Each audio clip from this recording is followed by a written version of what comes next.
Hey, Patreons, welcome back to the Spotlight. This is where we get the opportunity to talk to creators and entertainers in pop culture. Todd is here with me again, of course, and we are talking to Fabian. And I'm not even going to screw up your last name. Fabian, your last name, please. We're going to run out of the entire time frame if you don't try to pronounce it. Nicieza? Nicieza. Perfect, Todd. Thank you. That's the second time in Spanish. I had to pay off sometime. He's heard it before. That's why. Yeah, the second time in a row. J.M. DeMatteis. I never got that right. DeMatteis. Oh, I have no idea. We had him on several weeks back. But anyway, gosh, it's so great to have you here. You're a legend in Marvel. You're a legend in DC and in other places of the industry. It's awesome to see. And we met several weeks back in Detroit. Detroit. I'm also a legend in my own mind too. So am I, and so is Todd, but him more than me. But we'll get the ball rolling. I always start my interviews with the same question. It could either be boring or it could be great. How did you get into this world? How did you get into being a creator in the comics world? I'd been reading comics since I was a little kid. Interviewed at both Marvel and DC out of college with a degree in communications. Interviewed in the direct sales departments of each company, but didn't get the job at either, understandably and justifiably so. And then 2 years later, a teammate on the Putnam Berkeley Publishing softball team had a coworker who has a sister who works at Marvel, and she's looking for an assistant in the manufacturing department. And it pays a little bit more than what I was making at the time. And New York City publishing in 1985, you're not making a lot. So I interviewed for the job and I got it, and knew immediately that manufacturing for Marvel books is not where I wanted to be. And 4 months later, the guy who was hired instead of me in 1983 was looking to hire an assistant. And I moved over to the department to work with him. And then we got a boss over us. And all of a sudden, we had a promotions and publicity department at Marvel for the first time. And I became Marvel's advertising manager, did all of the house ads, promo posters, giveaway stuff at conventions, all of that you saw through the late 80s in stores. That was all my job. Wow. And little by little started to sell my writing internally. Editor needs an inventory story here, and editor needs an annual backup there. And I just kept plugging away, and in a couple of years after that, I got my first monthly gig, superhero gig, I should say, because I was quickly the monthly writer on Sci-Force New Universe, but most Marvel editors didn't count that. That was my favorite New Universe book. Mark Teixeira's artwork. I love that book. New Universe is a total favorite of our mutual associate, Kurt Krug, the guy who introduced us. He is a New Universe junkie. Well, yes, any Facebook page that has to do with Marvel in the 80s and New Universe, he's in there and he writes 3 paragraphs about it. So look, there's a worm in at least one apple of every bushel. After I started writing New Warriors, I just juggled the full-time 9-to-5 job with the freelance writing until the freelance writing was just kind of overwhelming me. And I'm not a math major, but around 94, I realized I'm making 9/10 of my income writing, and it takes me 9/10 of my day to do my full-time job. So the math didn't work. So I left the staff job in 95, but I was on staff at Marvel for 10 years. So oh my gosh, I never would have gotten that kind of an opportunity and been able to take advantage of it as quickly as I did had I not been working there full time. Yeah. Wow.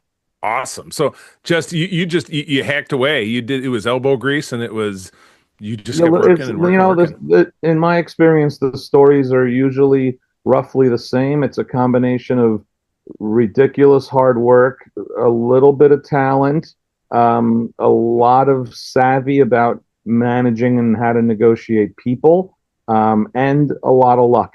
And all of that combines, and my career is really not all that different. I'm not the most talented writer in the world, but I'm talented enough. And terrific. I'm savvy about how to manage people, and I'm very, very professional about turning my work in a manner that it almost always provides less work for the editor. Right. And when you're dealing with work for hire, mainstream monthly publication, editors are so overwhelmed that the less work they need to do on any given book is a benefit to them. Oh, I can believe it. Oh, that's fantastic. Good deal. Good deal. Todd. So one thing that was really intriguing when I was looking at your past, you were an editor of Star Comics. So Star Comics is something that I just like. Dumb. I don't know how that started, but obviously the big star was Spider-Ham. But out of that was like there was like the Planetary and a bunch of licensed books, He-Man, licensed books were the Animax. real sellers. Yeah. Okay. Star Comics started in the early '80s, just as an attempt, like all good publishers should, to try to expand their marketplace. And they wanted to try to ensure that they could develop 6, 7, 8-year-old readers who would then become 12, 13, 14-year-old superhero readers. Right, like us. Many of us read Archie or Richie Rich or Hot Stuff as one of our first books that we read, and that was the goal.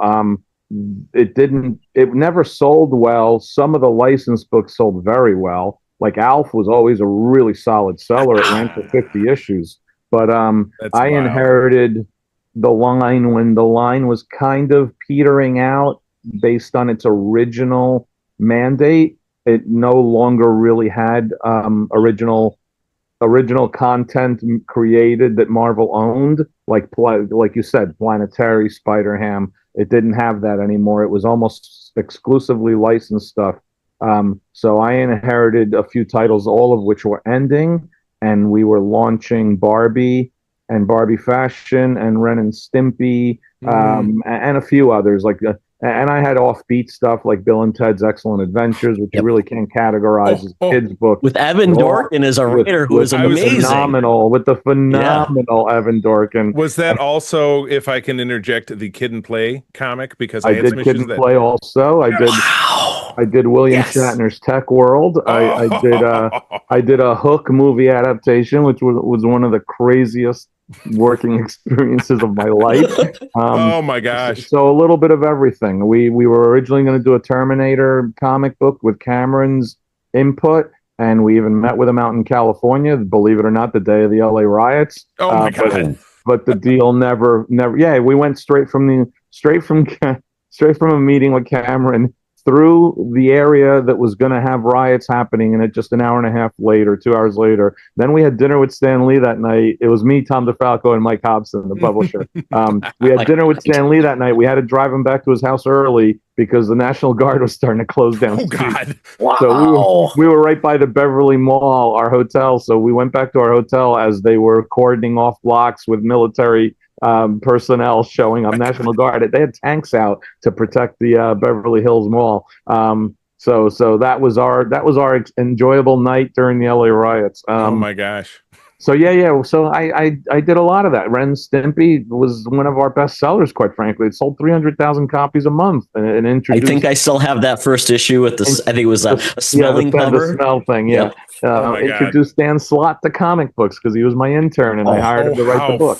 Funny. Oh my God. Yeah. So it was great experience for me. They weren't necessarily fun books to edit, but it was great experience because I learned a tremendous amount about contracts, about negotiating and discussing difficult subject matter or difficult decisions with licensors from other companies. It taught me a lot about how to teach and explain comic books because I constantly had to do that to licensing departments from the various companies that we were working with. It made me have to fly to LA like 3 times in 1 year just to keep teaching new Mattel licensing departments what comic books were. So it was all interesting. I've been in that building, that Mattel building goes next to the hotel we stayed in when my wife and I were out in LA a couple of years ago. They have a store at the bottom, if it's the same one. Yeah. So, I think it might still be the same one. We're talking about like 92 and 93. So who knows how many offices they've gone through. But I was at Mattel just 10-ish years ago or so, and I think it was the same complex. Yeah. My wife and I were getting back from cruise. My only trip to LA, after looking forward to another one, hoping to go to Star Wars Celebration in a couple of years, but I digress. So you are behind been involved with some of the big ones that have really taken off in the theaters. Deadpool, obviously. The Thunderbolts, not as much as we would have liked, but I love that movie, but it wasn't, really the core group. And I liked the X-Force, movie. I did enjoy the movie that they me too. called Thunderbolts quite a bit. Yeah, yeah. No, I told it's Thunderbolts asterisk, so they flipped it and blah. That probably didn't help. But what's another title that you have worked on that you pour your heart into that you were like, I would love to see that take off on the big screen. Like it would do your heart good to just be like, phew. It would only be creator-owned stuff at this point. I Yeah, don't, I don't. I have zero necessarily rooting interest in having a new Warriors movie made or a, Gambit or whatever. It's all you got to understand. I'm 60. I'm almost 64 years old. All right. I was able to compartmentalize my understanding of work for hire a very, very long time ago. fair. So I don't have any kind of a big to do. Rather than a new Warriors movie or a legitimate Thunderbolts movie, I would personally much rather they make a Deadpool movie every year because I get a bigger check when they make a Deadpool movie. So that's ultimately my honest answer. I admire that. All the other stuff doesn't. It's they own it. They can do what they want with it. Sometimes they do some good stuff with it. Sometimes they don't. It's all up to them. Yeah, fair. Totally. You got it. All right, Todd. So when I was checking out your website, something interesting, and I guess it makes sense now after you told me about your licensing and you're working on some contract deals, that you work on a group called Starry World Development, and you work with IPs. So Hot Wheels, Pirates of the Caribbean, Tron, Halo, Transformers. That's pretty cool. So what's that work like? It was interesting, and I made a very concerted decision 20 years ago that I couldn't just be a comic book writer, both because I wouldn't be able to earn the kind of income I needed to earn as just a comic book writer, because every generation of editors tends to hire the majority of the people they hire their own peer group, and I understand that. And I was already aging out of the previous peer group of editors. Combined with the fact that there were no longer royalties on the sales of books anymore after 2000-ish because the books weren't selling well enough. So then that incentive isn't there because page rate alone is barely enough to make a living, quite honestly, unless you're writing 3-4 books a month, which very few people do, Yeah, right. So I decided I wanted to do other stuff, and it was at the same exact time that a friend of mine who had been one of my editors at Acclaim Comics called me up and asked me to help him out with some work he was going to be doing with Mattel on Hot Wheels. And it was a pretty ambitious marketing project for their Highway 35 launch they were going to do, and we did all kinds of work for it.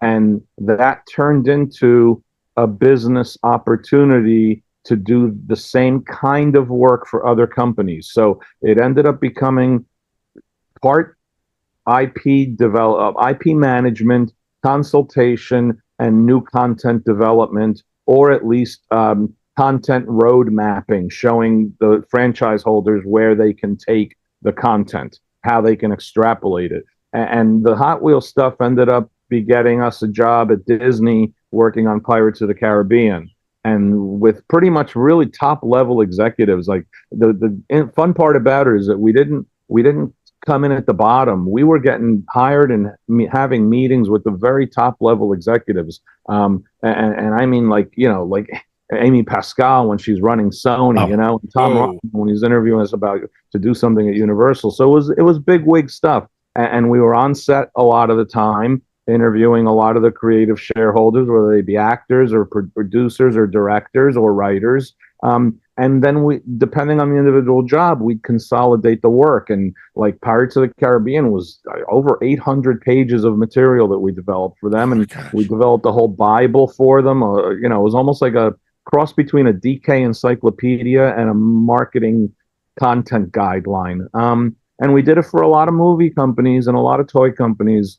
The list of credits, I guess, is on the website. I forgot about that, but going through it is ridiculous because it's top level companies with top level franchises. I got to call Jeff Johnson, who was a friend of mine. Hey, Secret Friends Unite, let me tell you about Zencastr. We use them for our show, and now they're supporting us. Zencastr is now the all-in-one solution making podcasting easy. It's the ultimate web-based podcasting solution. Provides high-quality audio and video podcast production and hosting. With a full suite of professional tools, podcasters can seamlessly record, produce, and publish studio-quality content, all from one dashboard. Being a creator has never been easier. And we chose Zencastr because of the ease of use, high quality output, and it makes it super easy for our guests to come on. We had multiple solutions we tried before, and Zencastr has just been the best fit for us. Why Zencastr? It's now super easy to record a podcast with Zencastr. Log in using your browser and start recording a high-quality podcast right away.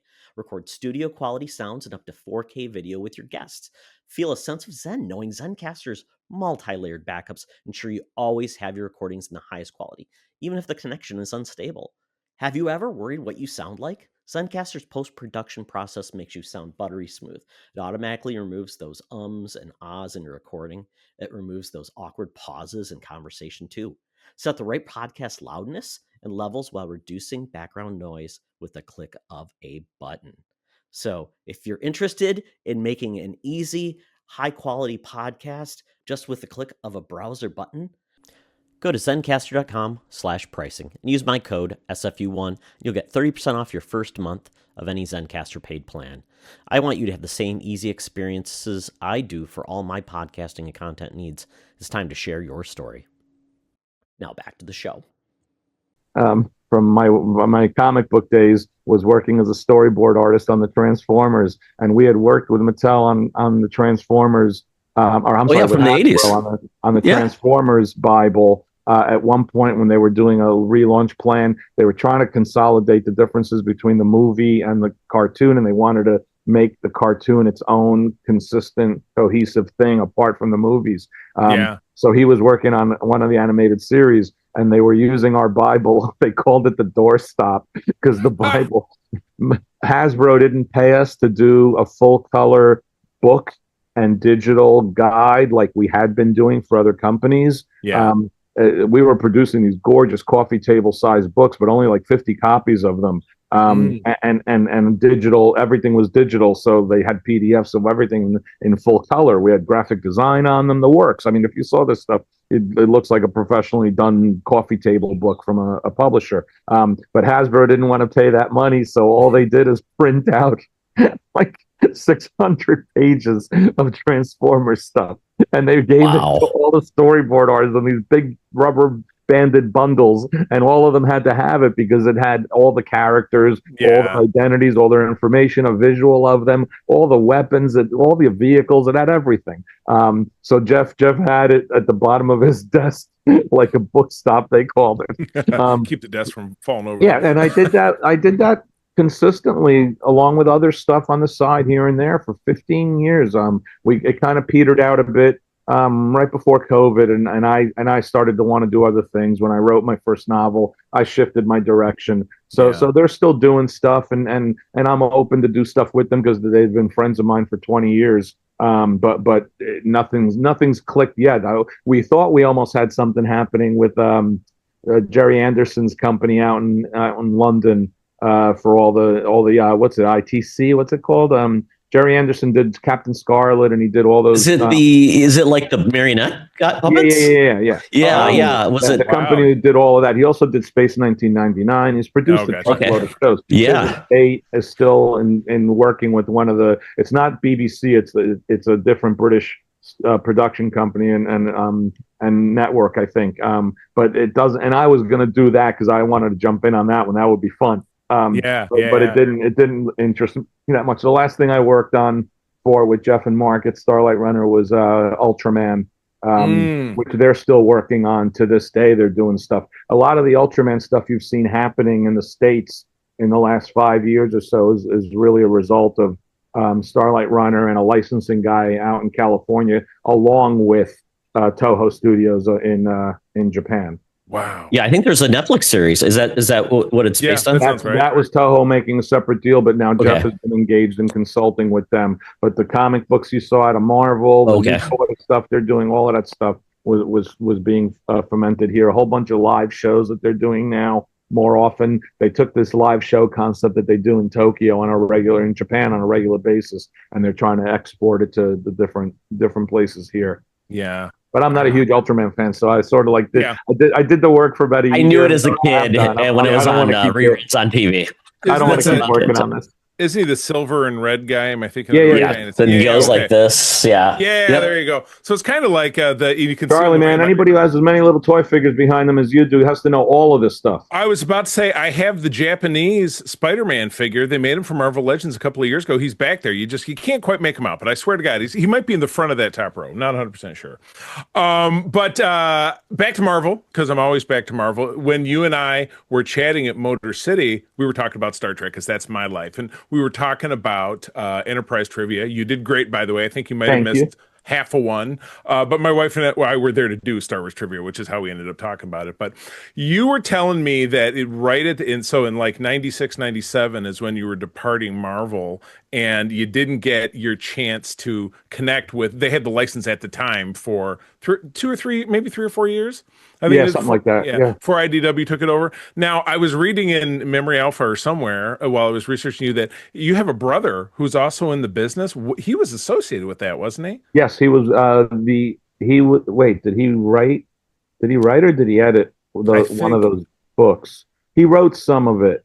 Okay. I think he and I were going to write it together just from a scheduling standpoint. Yeah. I don't remember. I know that I wanted to do Deep Space Nine, and Bob Harris wanted me to do Deep Space Nine, and then the Acclaim stuff opportunity came up, so I wasn't going to be able to do it. But my brother might have still gotten to write a couple issues of Deep Space Nine. I don't remember. Gotcha. I didn't read the books. I didn't read much of what they did. I only read a couple of the things they did because I was busy, running Acclaim, and I just didn't have the bandwidth.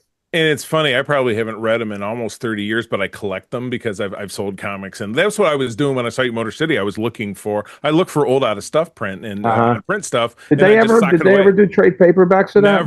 Never. Stuff? No, it's just like with DC with DC Star Trek, it's mostly gone. Yeah. That's why I collect it, because you can't find it anywhere else. But my question was, so DS9, I know you mentioned that to me. What's a great DS9 story that you would have loved to have done? You know what I mean? I don't honestly. No. First of all, I get paid to write, so I usually can't release the idea unless I'm being paid to do them. I know that I had one idea in mind that I also wouldn't have minded doing as a novel, which was but they've all been done.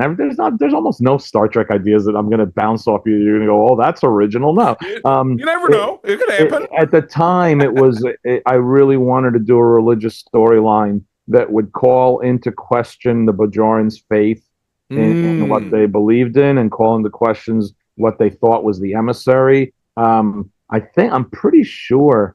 I don't remember whether the DS9 comic was going to take place or was taking place while DS9 was still on the air. It was. I'm thinking if it came out in '96, that would have been season 4 or 5, and it was on. Okay, yeah, all right. So Cisco was still there and all that stuff. Yeah. So really, I wanted because a lot of that emissary stuff and a lot of the Bajoran stuff was a little nebulous. They never really wanted to concretize it, so they kind of skirted around its details. I wanted to do a storyline that would use another alien race to really call into question all of that and create conflict for Bajor. So I know I had that as a storyline in mind. I know I wanted to do something with Gul Dukat because I loved Gul Dukat. Oh God, best film of all time, my opinion. Yeah, I definitely wanted to do like a Garrick Dukat thing. But the show did it too at some point. I think in 4, 5, or 6 seasons. Yeah. Didn't it? Wasn't there an episode with Dukat and Garrick together? They were standing back to back fighting Klingons in a hallway when the Klingons were invading the station. That was season 4 when Worf came on. That big long episode. Wasn't there an actual episode of just the two of them though? I don't remember. I know there was an episode of just Dukat. Todd's like, oh, Star Trek, but there was an episode of just Dukat. I love DS9. Charlie is the. Yeah, that's I just rewatched it a few years ago, like seasons I started with season 3. I Yeah, skipped over very smart. seasons 1 and 2. Yeah, definitely do. Definitely. The only, it was funny. It was talk was, and then I'll stop talking about Star Trek. But Harris Yulin passed away yesterday. He Yes, he played, did. I read. Maritza in the first great epic episode of DS9 Yeah. at the end of season 1, Duet. So, all right. Yeah, no, that was an excellent episode, and they had sparks in the first 2 years, which really showed you what it could be. Yeah. It took them until the middle to the end of season 3 to start to Yeah. manifest it, and then Really for take me, off. 4, 5, 6 is the best Star Trek we've really ever Still. had on television. Yeah, I agree. I was born into Deep Space Nine, not literally, but that's or TNG. That's what I started watching. But DS9 will always be the best. I don't think they'll ever. And I'm be able to older, top so that. I was watching Star Trek reruns because I was too young when we came to this country to watch it at 10 o'clock at night. But right. when it originally aired, but the second late it started 60s, running on repeats on WPIX channel 11 in the New York area, my brother and I just devoured it. I it love it. like 69, 68. When was it first on WPIX? 66 to 69 was original run, and then in the 70s it took off in syndication. Yeah, but it started real early on PIX. I know it had to because my brother was Kirk and I was Chekhov for one Halloween, and that had to be 1970 or 71. There you go. We wouldn't have known it otherwise, Well, in that time in between, that the animated series was on in 73 and 74. Yeah, and we watched that, and we went to one of the first Star Trek cons in New York and Manhattan. My brother and I both went to the Marvel Marvel cons that Marvel put on in 75 and then another in 76. My brother and I went to both of those. And we also went to a Star Trek con, at least one in New York City at the time. Those were really early cons. Yeah, the very and then I swear to God, I'll stop. The very first one was in, I think, 73 in a hotel basement somewhere, and I think it's the hotel right across from Penn Station. Jimmy they tore that building down, but that's where the Marvel con was also. Yeah. Oh my gosh. Yeah, Jimmy Doohan was a guest, and he thought, oh, maybe we'll get 200 people, and there were like 5,000 people. Oh yeah. No, I might have gone 74. Okay. I might have gone because I think we went to the Star Trek one before we went to the Marvel one, and the Marvel one was definitely 75. Yeah, that's so awesome. Cool. Sorry, Todd. I love it. Okay, I'm all right. No, that's amazing. There was I can't remember what it was called. It was a short, like, little background series on, I think, Netflix, where they talked about one of the first Marvel cons, and it had a lot of great stories from a lot of the creators, had dramatization. So I'll have to find it out. I'll let you know what it is, but it was great talking about that first con.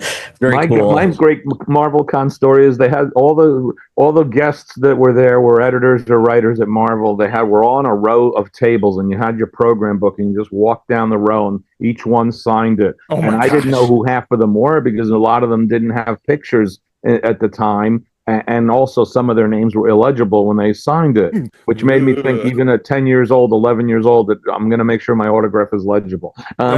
So my brother and I get through the line, and then we're looking at our program book to see who signed it. And like, oh, Len Wein signed it. Oh, that was Len Wein. Which one was he? Wow. And Marv Wolfman signed it. And then there's one, I can't really make it out. I go, who's this Chris Claremont?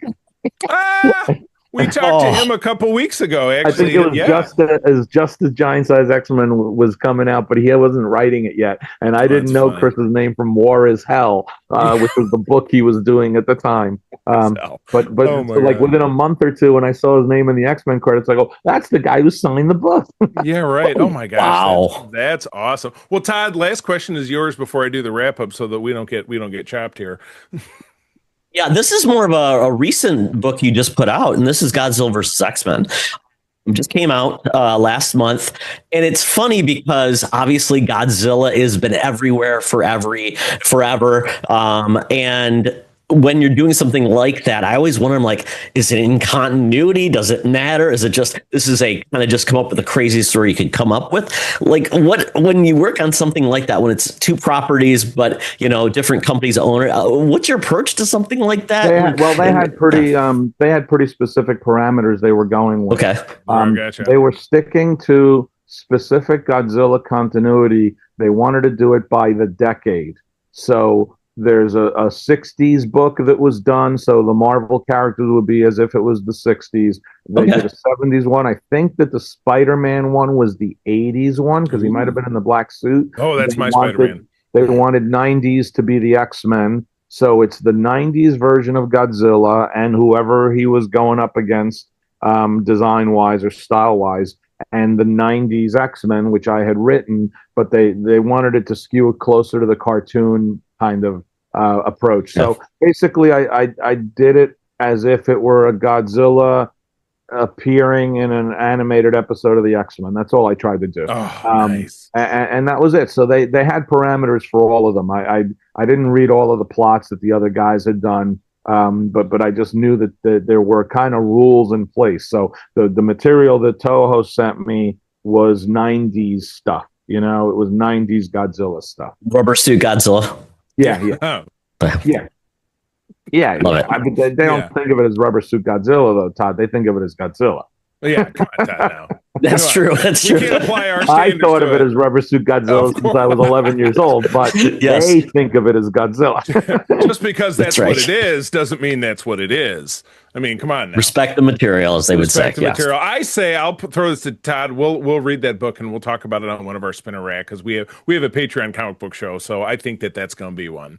I'm throwing it down. All right. Well, to wrap it up, I was asked the same question. What else do you have going on right now? You just had the Godzilla. What else are you working on? Well, I got the second.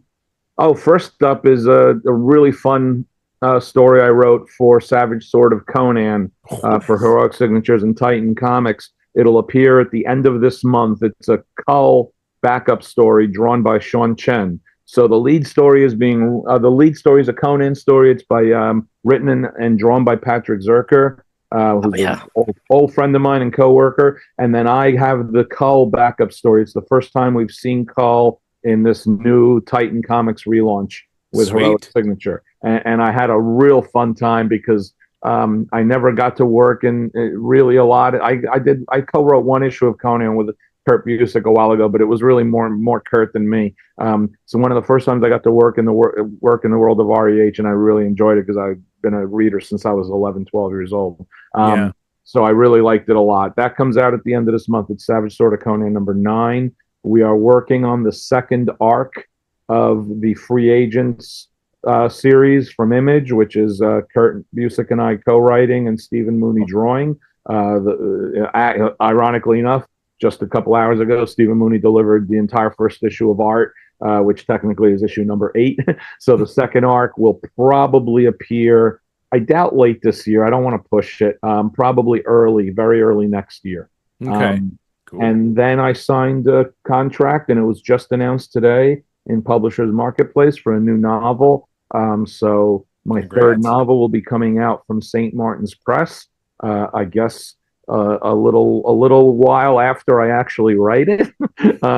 So I am working right now on my third novel, which is a psychological thriller called The Sin Puppet.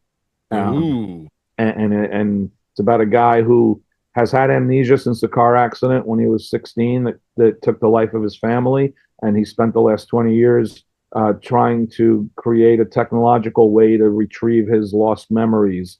And he does so, but an accident leads his memories to land basically in the minds of other people in his small town.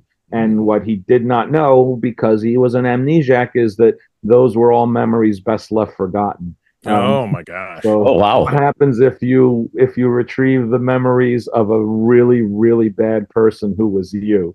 That's the hook. But he can. But by finding the people who have his memories, he can stop them from doing the things they're doing and retrieve them. So every time he stops someone from doing something bad, he's absorbing another bad part of himself back into himself. I want to read this. Sin Eater. Yeah. That's great. I want to read this book hands down. We'll stay in touch about that. Well, cool. Well, we will wrap it up. Oh my gosh, Fabian, this has been awesome. And thank you. It's been great to have met you first, and I love talking about the Star Trek stuff. And this has been great. So thank you so much. Tell people where they can find you out there. I'm readily available on pretty much all the social media platforms. On Twitter, on Blue Sky, it's at Fabian Nicieza. On Facebook, my DMs are usually open, and I respond to you unless you're an ass. And then sometimes I even respond to you if you are an ass. You just won't like what I say. And I'm on Instagram under F Nicieza. So I'm pretty pretty open and out there about my social media presence. Good deal. I'll go give you a follow on all those as soon as I get off of here. So that wraps us up, Fabian. This has been so great. Patreons, thanks for tuning in. If you are listening to this on our network feed, patreon.com/Secret Friends Unite. Listen to the network for 7 days for free, and then stay with us and hear all these great interviews. I've been Charlie. This is Todd, and we have been talking to Fabian. And I will say good evening. Thank you so much. Thank you, Fabian. Guys. Appreciate it. This podcast is part of the Secret Friends Unite podcasting network, available on Apple Podcasts, Spotify, and podcast services around the galaxy, as well as video on our YouTube channel. You can support Secret Friends Unite by becoming a Patreon member, get bonus programs and more over at patreon.com/Secret Friends Unite. Join our Discord community for even more discussions on all things geek. For all the latest updates on Secret Friends Unite, make sure to follow us on Threads at secret.friends.unite and visit secretfriendsunite.com. Find our merchandise at TeePublic and Redbubble. Thanks for listening, and may the Force live long and prosper.